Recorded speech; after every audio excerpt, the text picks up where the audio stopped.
एक महत्वपूर्ण खबर के साथ जीएसटी में 700 करोड़ से ज्यादा घोटाले को लेकर ईडी की टीम की छापेमारी लगातार जारी।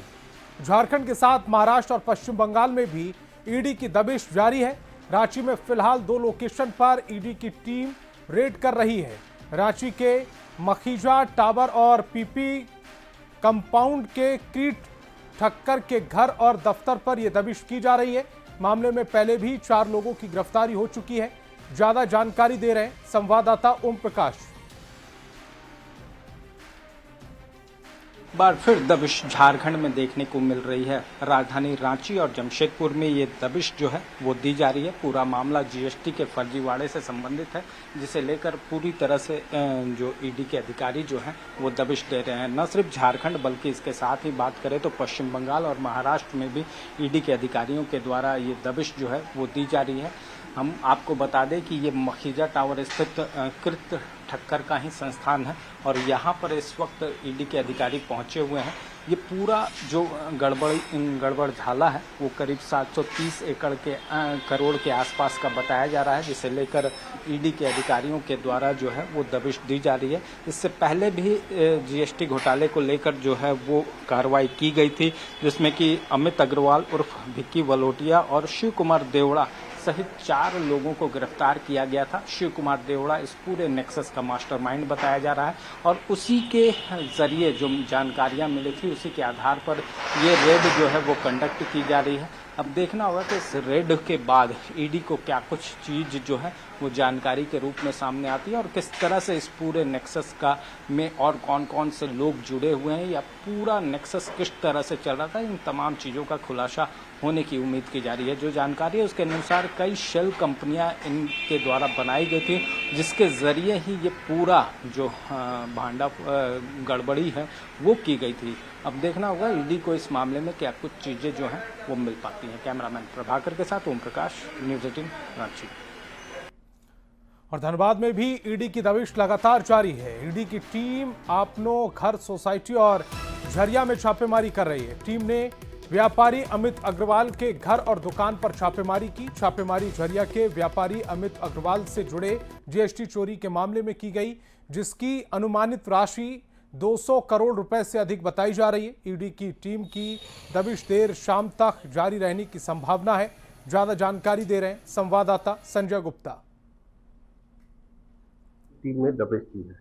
धनबाद के अपनो घर सोसाइटी और झरिया में 2 जगहों पे ईडी की टीम ने दबिश दी है। मामला जीएसटी की चोरी से जुड़ा हुआ है। 200 करोड़ की जीएसटी चोरी का मामला है और जिसे लेकर ईडी की टीम ने अपनो घर और साथ ही साथ झरिया में दबिश दी है। अपनो घर में रहने वाले अमित अग्रवाल के फ्लैट, उस पर ईडी की टीम दबिश दी है और बताया जा रहा है कि इस दबिश में जांच चल रही है तो ईडी की टीम को बहुत ही महत्वपूर्ण दस्तावेज भी हाथ लगे हैं और साथ ही साथ कुछ इलेक्ट्रॉनिक गैजेट्स भी ईडी की टीम को हाथ लगी है। पूरा मामला जीएसटी चोरी से जुड़ा हुआ है, जिसमें 200 करोड़ की हेराफेरी की गई है। विभिन्न कंपनियां बनाकर फर्जी बिल भुगतान दिखाया गया और जिसकी जांच में जिसकी मालूमात ईडी टीम को लगी और इस छापेमारी में ईडी टीम के अलावा जीएसटी इंटेलिजेंस के भी लोग शामिल हैं।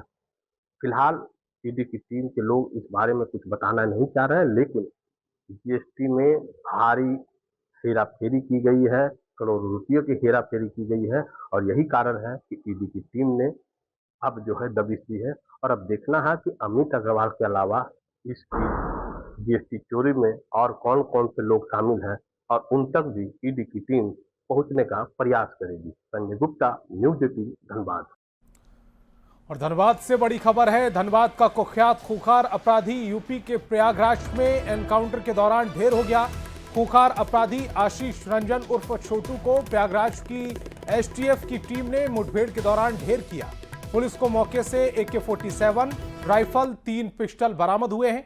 आपको बता दें कि आरोपी छोटू सिंह कई हत्याओं के मामलों में आरोपी था। तो एनकाउंटर के जरिए इलाज किया गया। शंकरगढ़ के एसटीएफ पर आशीष ने हमला किया था, जिसके बाद आत्मरक्षा में फायरिंग की गई और उसमें जो छोटू था वो ढेर हो गया। उस पर कई मामले दर्ज थे। 2 तस्वीरें फिलहाल आपकी टेलीविजन स्क्रीन पर पिस्टल नजर आ रही है। पहली तस्वीर में चप्पल है छोटू की, एनकाउंटर के बाद की ये तस्वीर, और दूसरी तस्वीर जब एसटीएफ ने उसकी घेराबंदी की और जिसमें छोटू मारा गया। AK-47 राइफल, 3 पिस्टल उसके पास से बरामद हुई। कई हत्याओं में छोटू आरोपी रहा है। एसटीएफ पर आशीष ने पहले गोली चलाई और आत्मरक्षा में जब फायरिंग की गई तो उसमें छोटू का एनकाउंटर हो गया।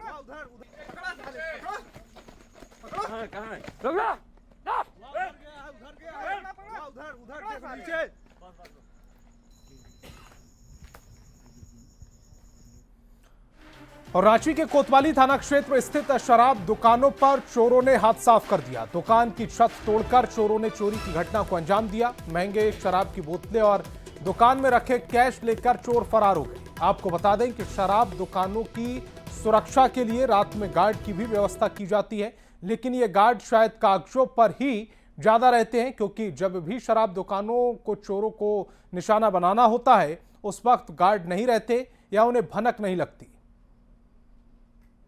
रांची में चोरों का मनोबल बढ़ा हुआ है और शराब दुकानों पर चोरों की जो आंखें हैं वो कहा जाए तो उनकी पैनी निगाहें शराब दुकानों पर भी हैं। और देख सकते हैं इस वक्त यहाँ पर एक दुकान में चोरी हुई है जो कि हरमू स्थित भारत माता चौक पर स्थित है।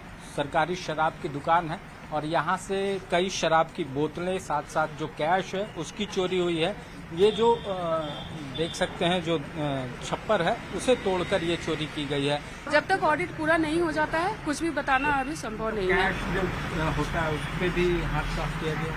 हाँ, कैश चोरी हुआ है, उसी का हम लोग ऑडिट करवा रहे हैं। अभी पूरा जब तक ऑडिट नहीं हो जाएगा हम एग्जैक्ट नहीं बता पाएंगे कि कितना कैश चोरी हुआ है, कितना दारू चोरी हुआ है या नहीं हुआ है। जो जांच है वो की जा रही है, तो वहीं पर ये ऑडिट भी किया जा रहा है कि क्या कुछ सामान यहाँ से चोरी की गई है और किस तरह से ये पूरी की चोरी की वारदात को अंजाम दिया गया है। तो कहा जा सकता है शराब दुकानों पर चोरों के द्वारा इस बड़ी चोरी की वारदात को अंजाम दिया गया है। अब देखना होगा कि इस मामले में किस तरह से पुलिस और जो एक्साइज डिपार्टमेंट है उसकी जांच में क्या कुछ तथ्य सामने आते हैं। कैमरामैन संत के साथ ओम प्रकाश, न्यूज़ 18 रांची। और खबर गुमला से, जहां कामडारा थाना क्षेत्र में एनकाउंटर में ढेर PLFI सुप्रीमो मार्टिन केरकट्टा का शव कड़ी सुरक्षा में सदर अस्पताल लाया गया। डॉक्टर की 3 सदस्यीय टीम ने मजिस्ट्रेट की मौजूदगी में वीडियोग्राफी करते हुए शव का पोस्टमार्टम किया। मार्टिन के भाई की माने तो मार्टिन दिनेश गोप के साथ पढ़ाई करता था। आर्मी में ओरिजिनल कागजात नहीं दिखाने पर उसकी बहाली नहीं हो सकी थी। दिनेश गोप के कहने पर वह संगठन में शामिल हुआ। परिवार ने कई बार सरेंडर करने की सलाह दी, लेकिन उसने बात नहीं मानी और पुलिस की गोलियों का शिकार हो गया।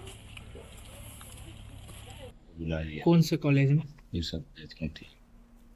अच्छा, पैसा दे दिया, हम भेजते। कौन बुलाया था उसको पता है? कौन बुला लिया दिनेश को? हम काम करेंगे लेकिन फिर मेरा नाम तो हम देंगे। अच्छा, उसी के डर पे चलते चल। हाँ, साथ में पढ़ता था ना दिनेश गोप के साथ में? आते पढ़ता था, इसीलिए हम बोले कि देखिए छोड़ दीजिए वो लाइन ठीक नहीं, हम लोग मिशन आदमी लोग हैं। हाँ, वो लाइन छोड़ दे।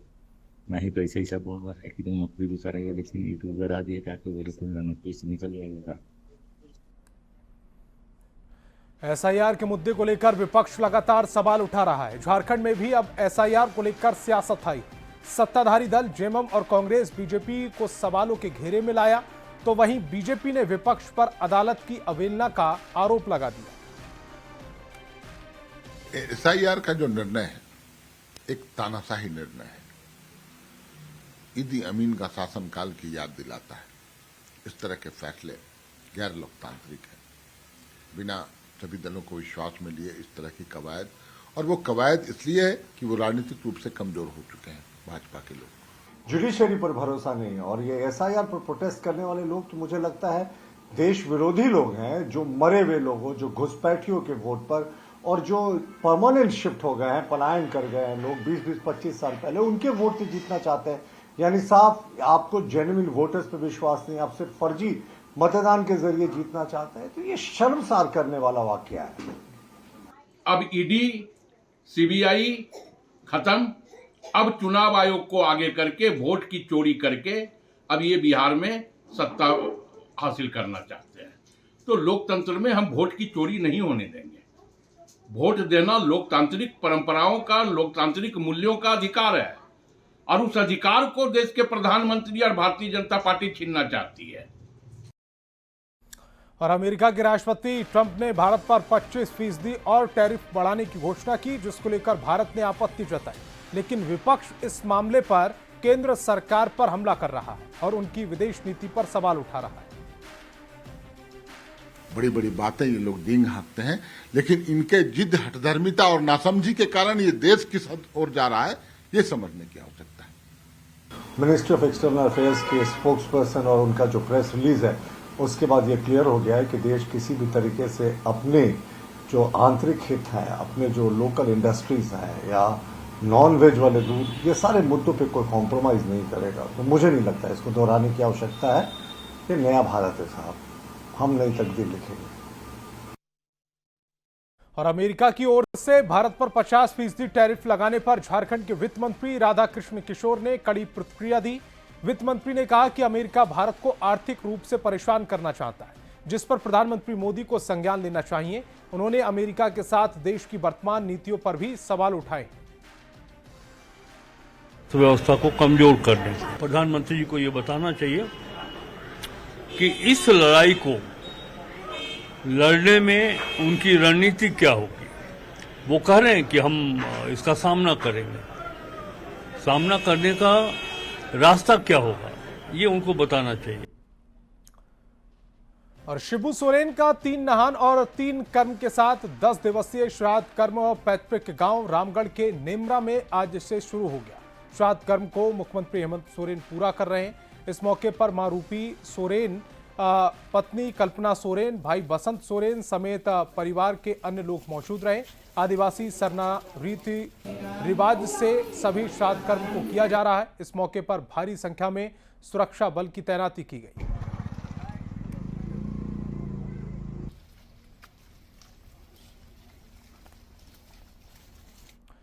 और रक्षाबंधन को लेकर देवघर का बाजार गुलजार हो रहा है।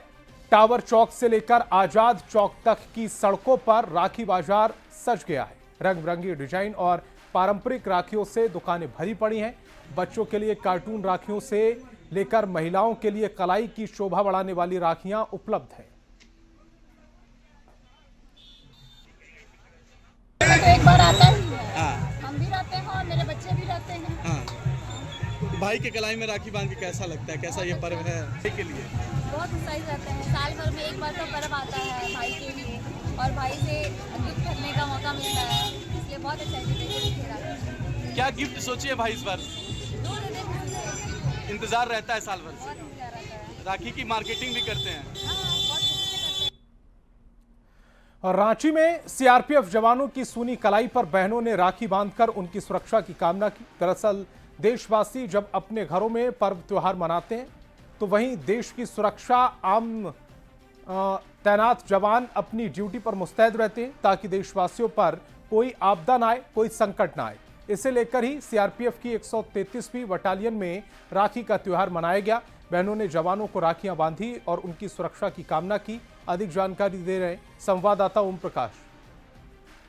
भाई बहनों के पवित्र त्यौहार रक्षाबंधन को लेकर इस वक्त हम आपको तस्वीर दिखा रहे हैं सीआरपीएफ के जो 133 बटालियन पे, जहां पर बहनें जो हैं वो सीआरपीएफ जवानों को राखी बांध रही हैं भाइयों के तौर पर। और कहीं ना कहीं जो देश रक्षा करते हैं, भगवान उनकी रक्षा करे। ये जो राखी का बंधन है, ये जो पवित्र धागा है, ये जो धागा है ये इनकी रक्षा करे। इसे देखते हुए ये राखी जो है वो बांधी जा रही है। और खासतौर से आज के दिन का महत्व जो है वो काफ़ी ज़्यादा है। रक्षाबंधन का त्यौहार है वो किया जा रहा है, मुंह भी मीठा कराया जा रहा है। और ख़ासतौर से ये जो तस्वीर है वो हर किसी को अपने इसमें क्या कुछ कहिएगा आज का दिन हमारे लिए बहुत सौभाग्यशाली था कि आज हमारे को ना यहाँ पर रैली में भी जाने का सौभाग्य मिला झंडा के साथ में। बहुत खुशी हुई, इसकी कोई कल्पना भी नहीं कर सकते थे। ऐसे कम मौका मिलता है हम लोग को राखी बंधाने का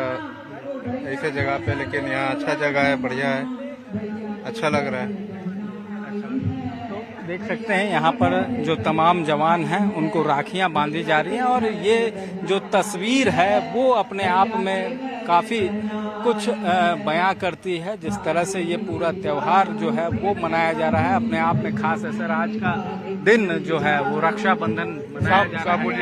बोलिए क्या कुछ कहिएगा, आज का जिस तरह से त्यौहार मना रहे हैं यहाँ पर, कितना पावन लग रहा है और किस तरह से? अच्छा, ये जो त्योहार है राखी का, तो और ये जो यहाँ पर जो मारवाड़ी भारतीय मारवाड़ी महिला सम्मेलन के द्वारा जो प्रोग्राम किया गया है, बहुत ही शानदार प्रोग्राम है। इससे हमें बड़ी खुशी मिली है। घर से दूर होकर ये लोगों ने हमें राखी बांधा, इसे हमें जो बड़ा अच्छा लग रहा है, महसूस हो रहा है, गर्व महसूस हो रहा है। बहुत बड़ी बात है। राखी का जो पवित्र बंधन है, उनकी कलाइयाँ सूनी रह जाती हैं, उनकी कलाइयाँ ना सूनी रहे, इसे देखते हुए ये जो त्योहार है वो कैंप के अंदर मनाया जा रहा है और तमाम महिलाएं यहाँ पर पहुंचकर जवानों को राखी बांध रही हैं। कैमरामैन प्रभाकर के साथ ओम प्रकाश, न्यूज़ 18 रांची। और बोकारो में बहनें अपने भाइयों को राखी भेजने के लिए शहर या ग्रामीण क्षेत्र में स्थित किसी भी डाक खाने से वाटर प्रूफ लिफाफे को खरीद सकती हैं। इस लिफाफे की कीमत मात्र 10 रुपये है। बहनें इसमें राखियां रखकर डाक विभाग से स्पीड पोस्ट के जरिए भाइयों को राखी भेज सकती हैं। सभी डाकघरों में ये सुविधा दी जा रही है। ज़्यादा ही बिक रहा है और इस बार जो हम लोग का लिफाफा है वो वाटर प्रूफ है, तो और भी बहुत ज़्यादा ये लोग ले रहे हैं और एक दिन में लगभग आप 100+ समझिए बिक जा रहा है। हाँ, 100% सर वाटर प्रूफ है, तो ऐसे भी कोई प्रॉब्लम नहीं है। डिपार्टमेंट की ओर से एक स्पेशल ड्राइव चल रहा है कि रक्षाबंधन के अवसर पर स्पेशल डाक कवर जिसमें लिफाफ डिपार्टमेंट की ओर से दिया जा रहा है, जो स्पेशल डाक को इंगित करता है कि हमारा ये इसमें रक्षाबंधन का डाक जा रहा है। तो वो शॉर्टिंग करने में, डिलीवरी करने में, जहाँ जाना है वहाँ तक वो जाने में सुविधा दे। तो इस बुलेटिन में फिलहाल इतना ही। आप देखते रहिए न्यूज़ 18 बिहार झारखंड।